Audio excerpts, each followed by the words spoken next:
What you're about to see will shatter everything you thought you knew about human history. This is a DNA sequencing result from a laboratory in Leipzig, Germany. The sample came from a 10,000-year-old skeleton found in the Zagros mountains of Iran. Look at this genetic sequence right here. See these markers? According to everything we thought we knew about human migration, this shouldn't exist. This ancient Iranian farmer should have Middle Eastern DNA, maybe some early Neolithic markers. But look at what we're actually seeing. This 10,000-year-old Iranian skeleton has genetic markers that match modern Europeans. Not similar, identical. It's the same markers you'd find in a farmer in Italy, a fisherman in Greece, or a teacher in Germany today. When this result first came back in 2019, 3 different research teams thought there had been a contamination error. They retested the sample 5 times. Same result. Then they tested dozens of other ancient Iranian remains. Same impossible result. What they had discovered wasn't just about Iran, it was about the entire human story. Because this ancient Iranian DNA didn't just stay in Iran, it traveled. It became the foundation for civilizations across 3 continents. And the implications are so staggering that they forcing us to completely redraw the map of human ancestry. But that's just the beginning of this genetic mystery, because what we've discovered about Iranian DNA doesn't just challenge one assumption, it destroys them all. The Aryan invasion, mostly a myth. The Arab conquest, genetically invisible. The Mongol devastation left fewer genetic traces than ancient African traders. In the next 24 minutes, I'm going to take you on a journey through 10,000 years of genetic secrets that will completely change how you think about ancestry, identity, and human civilization. And by the end, we'll understand why the story of Iranian DNA isn't just Iran's story. It's the story of how humanity itself spread across the world. I've always been drawn to the story of Iran, a land of poets and kings, of Hafez and Rumi, of vast empires that stretched across the known world. The story we're told is one of proud Aryan heritage, of Persian civilization, the people who conquered through poetry as much as through warfare. For centuries, this narrative has shaped identities. Iranians proud of their Aryan roots, their Persian dynasties, their resistance to Arab conquest. It's a beautiful story, a powerful story. There's just one problem. It's almost completely wrong. When scientists finally decoded the genetic map, written not in history books, but in the human genome itself, they discovered something that historians, archaeologists, and even Iranians themselves never saw coming. The truth about Iranian DNA isn't a story of conquerors and empires. It's a story of ghosts, forgotten peoples whose genetic signatures still haunt modern Iran. It's a story of ancient mysteries so profound that they're rewriting textbooks across 3 continents. And it all begins with a secret that's been hiding in plain sight for 10,000 years. Buried in the mountains of western Iran, waiting for modern science to uncover. What might be the most important genetic discovery of our time? But to understand this secret, we need to go back to the very beginning. Back to a time before kings, before empires, before the word Iran was ever spoken. Back to the moment when a small group of mountain farmers accidentally changed the course of human civilization forever. Picture the Zagros Mountains 10,000 years ago. While most of humanity is still hunting and gathering, small groups of people in these Iranian highlands are doing something revolutionary. They're planting seeds. They're domesticating animals. They're inventing agriculture. For decades, scientists assumed these first Iranian farmers were a single, unified group, the ancestors of all later Iranian civilizations. But when geneticists finally extracted DNA from their ancient bones, they discovered something shocking. The foundation of Iranian civilization wasn't built by one people. It was built by 2 completely different groups who somehow found each other in these mountains and created something entirely new. The first group came from the local hunter-gatherers, who had been living in the Zagros for thousands of years. But the second group, they were migrants from Anatolia, modern-day Turkey, 2 completely different peoples with completely different genetic signatures, who met in the Iranian highlands and began the world's first genetic experiment. What happened next was extraordinary. Instead of one group dominating the other, they merged. They intermarried. They created a completely new population that scientists now call the Iranian Chalcolithic people. This hybrid population became the genetic foundation for everything that followed. These hybrid people built the first great Iranian cities. They created the mysterious Elamite civilization, a culture so unique that their language still can't be deciphered. They developed sophisticated metallurgy, advanced agriculture, and complex trade networks that stretched across the ancient world. But here's what's absolutely mind-blowing. This wasn't just the beginning of Iranian civilization. This genetic fusion in the Zagros Mountains became the blueprint for human expansion across the entire Old World. Because those hybrid Zagros farmers didn't stay in Iran, they began to migrate. Some went east, carrying their genes deep into Central Asia, and eventually to the Indian subcontinent.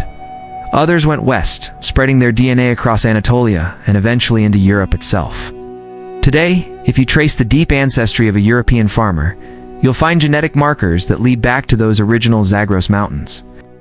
If you analyze the DNA of certain Indian populations, you'll discover the same ancient Iranian signatures.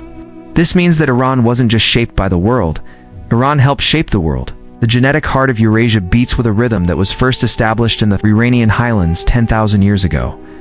But if this ancient Iranian DNA became so influential across the world, what happened when the famous Aryan invaders finally arrived? Did they replace this ancient foundation, or did they discover something that would completely change our understanding of the Indo-European migrations?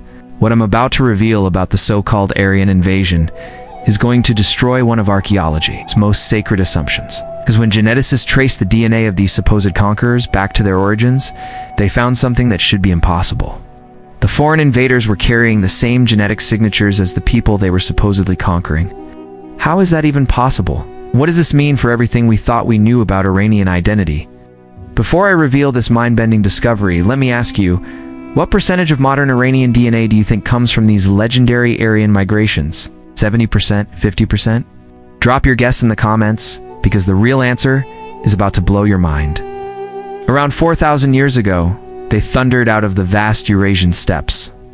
The Indo-Iranians, horse-riding, chariot-driving nomads, who would become the stuff of legend. These are the people who brought the Persian language, Zoroastrian religion, and supposedly the genetic foundation of Iranian civilization. For over a century, this story has been central to Iranian identity. The proud Aryan heritage. The noble warrior ancestors who swept down from the north and established the Persian Empire. It's been the foundation of everything from academic theories to political movements. But when geneticists finally traced the DNA of these legendary migrants, they discovered something that shattered this entire narrative. The genetic impact of the Indo-Iranian migration was tiny.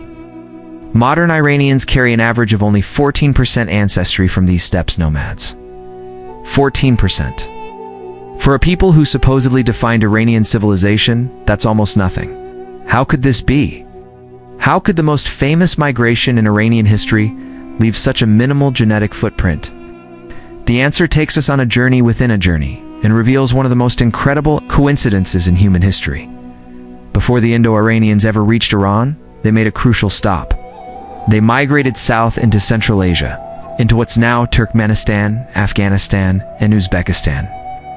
There, they encountered the great Bactria-Margiana civilization. The Bactria-Margiana people were sophisticated urban dwellers who had built massive cities with advanced irrigation systems. They were master metalworkers who created some of the most beautiful artifacts of the ancient world. And here's the incredible part. They were genetically almost identical to the farmers already living in Iran. Same Zagros mountain ancestry, same Neolithic farmer DNA, same ancient Middle Eastern signatures. The Indo-Iranians had stumbled upon people who were essentially their cousins. For centuries, these steppe nomads lived alongside the Bactria-Margiana people. They intermarried, they adopted urban lifestyles, they absorbed massive amounts of local DNA. By the time they continued their journey south into Iran, they weren't foreign invaders anymore. They were returning relatives. The Great Aryan Invasion wasn't a conquest, it was a homecoming. This explains everything. Why the genetic impact was so small. Why Iranian culture absorbed into Iranian elements so seamlessly. Why the Persian language took root so easily. The invaders and the invaded were genetically cousins, who had been separated for thousands of years. Even Zoroastrianism reflects this fusion. The religion contains elements that clearly predate the Indo-Iranian. Rival ancient Iranian spiritual concepts that were integrated with new steppe traditions. It wasn't replacement, it was reunion. Today you can still see this pattern in Iranian genetics. The highest levels of steppe ancestry are found in northern and western Iran, the regions where the Indo-Iranian migrants first settled. But even there, it's still a minority component mixed with much older Iranian signatures. The Aryan heritage that so many Iranians take pride in, it's real, but it's just one thread in a much older, much more complex tapestry. The true Iranian story isn't about pure bloodlines. It's about the incredible ability of this land to absorb, integrate, and transform every group that arrives. But if the legendary Aryan conquest was actually a genetic reunion, what about the next great historical upheaval? When Arab armies swept across the Persian Empire in the 7th century, surely that massive cultural transformation must have left a huge genetic impact. Or did it? The Arab conquest of Persia changed everything. Language, religion, politics, culture. But when geneticists looked for the genetic evidence of this massive transformation, they found something so surprising that it challenges everything we think we know about conquest and identity. What if I told you that the Arab conquest, one of history's most significant cultural transformations, was almost genetically invisible? That most Iranians have more DNA from ancient African traders than from the Arab armies that conquered their empire. 637 CE, the Battle of Qadisiyah. In a single devastating defeat, Arab armies destroy the mighty Sassanid Persian Empire, one of the two superpowers of the ancient world. Within just a few years, they control everything from Spain to Central Asia. The cultural impact was immediate and total. Zoroastrianism gave way to Islam. Arabic script transformed Persian writing. Islamic law replaced Sassanid legal systems. By any measure, this was one of the most complete conquests in human history. Walk through Iran today, and you'll see the evidence everywhere. Islamic architecture, Persian poetry infused with Islamic themes, a population that's 99% Muslim. The Arab conquest seems to have fundamentally transformed the Iranian people. But the DNA tells a completely different story. When scientists analyzed modern Iranian genomes looking for Arabian Peninsula ancestry, the genetic signature of the Arab conquerors, they found something absolutely shocking. In most regions of Iran, Arabian ancestry accounts for less than 2% of the total genome. 2%. Some areas show virtually no Arabian genetic influence at all. How is this possible? The answer lies in simple mathematics. The Arab armies that conquered Persia numbered in the tens of thousands. The Persian population they conquered numbered in the millions. Even if every single Arab soldier had dozens of children with Persian women, it wouldn't be enough to significantly alter the genetic makeup. What happened was the most complete cultural conquest in history, combined with almost no genetic replacement. The Persians who converted to Islam were still carrying the same ancient Iranian DNA as their Zoroastrian ancestors. And here's something even more fascinating. Within a few generations, Persian culture began to influence the conquerors. Persian administrators ran the Islamic Empire. Persian poets defined Islamic literature. Persian architectural styles spread across the Muslim world. By the time of the Abbasid Caliphate, centered in Baghdad, Persian influence was so strong that the Islamic world was being shaped more by Iranian culture than by Arabian culture. The genetic minority had become the cultural majority. But there are exceptions. In some southern coastal regions of Iran, you can detect slightly higher levels of Arabian ancestry. Probably. Representing specific communities where Arab traders and administrators settled over the centuries. And this brings us to one of the most surprising discoveries of all. Because mixed in with that minimal Arab ancestry, scientists found genetic signatures that nobody expected. African DNA. It's not just traces, significant percentages. Some Iranian coastal populations carry more African ancestry than Arabian ancestry, and the story how it got there reveals a hidden chapter of Iranian history that involves ocean voyages, slave routes, and genetic mixing that happened over more than 1,000 years. The genetic evidence shows connections to East Africa, modern-day Kenya, Tanzania, Somalia. This isn't recent migration. It's the legacy of ancient Indian Ocean trade networks that connected Iran to civilizations most people never associate with Persian history. Some of this mixing happened through voluntary trade relationships and intermarriage. But some also happened through the darker chapters of history, the slave trade that brought Africans to work in Persian Gulf, pearl fisheries and date plantations. Today, you can still see the cultural impact in coastal Iranian communities. Bandari music incorporates African rhythms. Traditional dances show clear African influences. Cuisine includes dishes that trace directly back to East African origins. This reveals something profound about the nature of conquest and cultural change. The Arab armies that transformed Iranian civilization left almost no genetic trace. But centuries of peaceful trade with Africa created genetic connections that persist to this day. But if the Arab conquest was genetically invisible, what about the next great catastrophe? The Mongol invasions of the 13th century weren't just cultural transformation, they were demographic devastation. Surely these brutal conquerors left a deeper genetic scar. Or did they reveal something even more surprising about Iranian cultural resilience? The Mongol invasions reduced Iran's population by an estimated 75%. Cities were leveled, entire bloodlines were wiped out. But when geneticists traced the Mongol genetic legacy in modern Iran, they discovered something that reveals an almost supernatural power of Iranian culture. What they found challenges everything we think we know about conquest, identity, and cultural assimilation. Because what happened to the Mongol conquerors in Iran is one of the most remarkable transformations in human history. 1219 CE, Genghis Khan's army descend upon the Islamic world like the apocalypse itself. What follows is perhaps the most brutal conquest in human history. The great city of Nishapur is completely destroyed, every living thing killed, every building razed. Ray, near modern Tehran, is burned to the ground. The magnificent libraries of Baghdad are thrown into the Tigris River. Historians estimate that Iran's population dropped from around 5 million to just over 1 million. 3/4 of the Persian people simply vanished. Unlike the Arab conquest, this wasn't just cultural change, it was demographic apocalypse. The Mongols didn't come to convert or rule, they came to destroy, and they were terrifyingly effective. The survivors found themselves ruled by the Ilkhanate, a Mongol state that controlled Iran for nearly a century. Mongol administrators governed Persian cities. Mongol generals controlled Persian armies. Mongol Khans dictated Persian policy. Given this level of destruction and Mongol dominance, you'd expect their genetic impact to be massive, right? You'd expect modern Iranian DNA to be flooded with East Asian ancestry from these conquerors. But here, what's the DNA actually shows? Mongol ancestry in Iran. Averages around 8 to 10% in the most affected regions, and drops to almost nothing in many areas.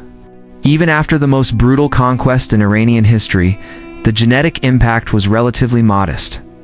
The highest concentrations are in northeastern Iran, near the Central Asian borders, exactly where you'd expect Mongol garrisons and administrators to have settled. But even there, it's a minority component mixed with much older Iranian signatures. But here's where the story becomes absolutely extraordinary.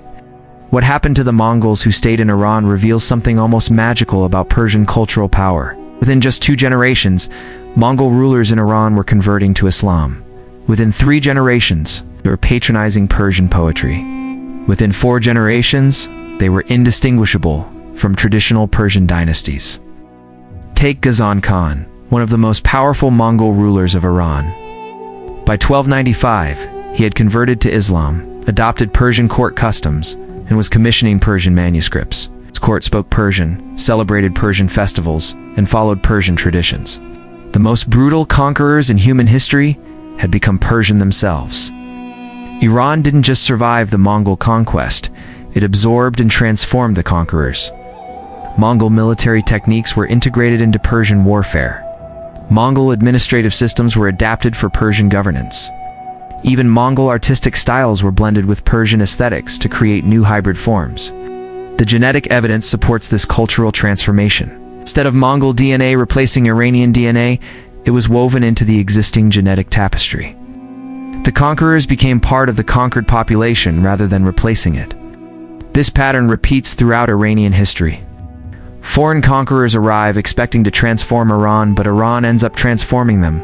It's like the country has a cultural gravity so strong that it pulls everything into its orbit.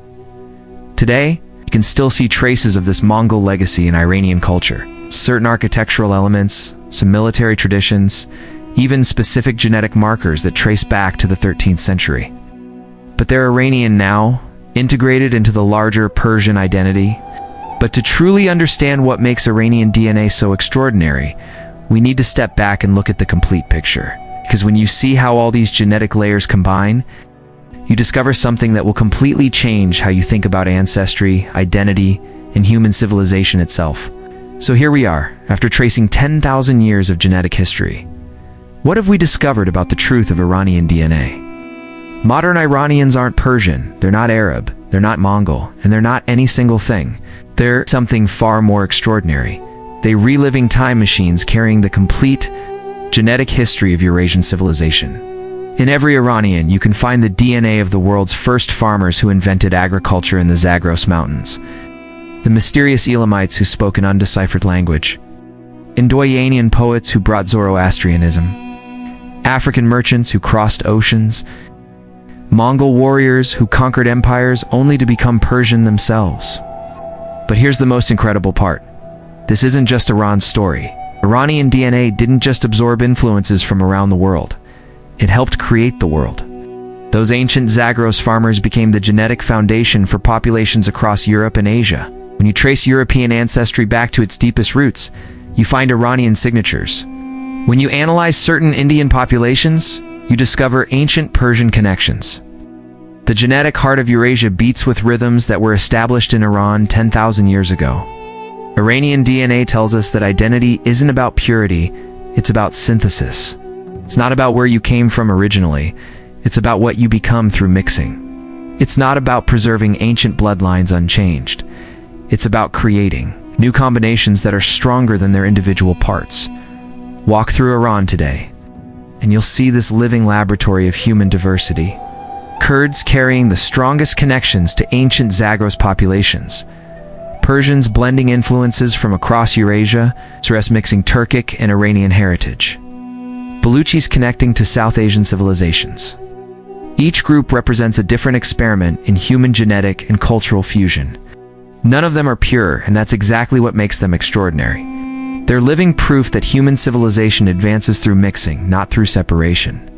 The truth about Iranian DNA is not what anyone expected. It's not about ancient Aryans or Arab conquest or Mongol domination. It's about something far more profound. The incredible human capacity to create identity from diversity, but this is just the beginning of our journey through hidden genetic history. If Iranian DNA can teach us this much about human civilization, imagine what we might discover about other populations.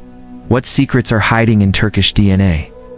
What surprises await in Egyptian genetics? What would we find if we applied this same forensic analysis to your own ancestry? Let me know in the comments which population you want me to investigate next. Which genetic mystery should we solve together? And don't forget to subscribe. Because we're just getting started on this journey through the hidden DNA history of human civilization. The truth about who we are is written in our genes, and it's far more beautiful, complex, and interconnected than any myth ever imagined. Iranian DNA doesn't just tell the story of Iran. It tells the story of all of us. The genetic map of humanity is far stranger and more wonderful than we ever dreamed. And Iran is right at the center of it all. Thanks for watching.